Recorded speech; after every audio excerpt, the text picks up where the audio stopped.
বান্দরবানের লামার বেতছড়া পাড়ায় ত্রিপুরা সম্প্রদায়ের ১৭টি ঘর পুড়ে যাওয়া ঘটনাস্থল পরিদর্শন করেছেন পার্বত্য চট্টগ্রাম বিষয়ক মন্ত্রণালয়ের উপদেষ্টা সুপ্রদীপ চাকমা। শুক্রবার বেলা ১১টায় তিনি ঘটনাস্থলে পরিদর্শন করেন। এই সময় তিনি বলেন, এলাকার সবার নিরাপত্তা নিশ্চিতে কাজ চলছে।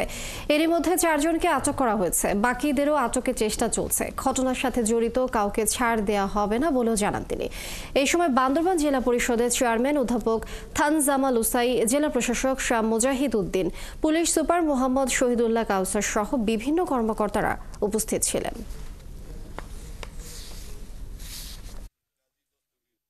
প্রধান উপদেষ্টা মহোদয় উনিও স্টেটমেন্ট দিয়েছেন যে এটাকে উনি দায়িত্বহীনভাবে নিন্দা জানিয়েছেন এবং এই যে যারা ভুক্তভোগী তাদেরকে যেভাবে হোক সাহায্য এবং সহযোগিতা করতে হবে, এটা উনি খুব ভালোভাবে বলেছেন এবং আমাকে জোর দিয়ে বলেছেন যে তাদের জন্য সবকিছু করতে হবে।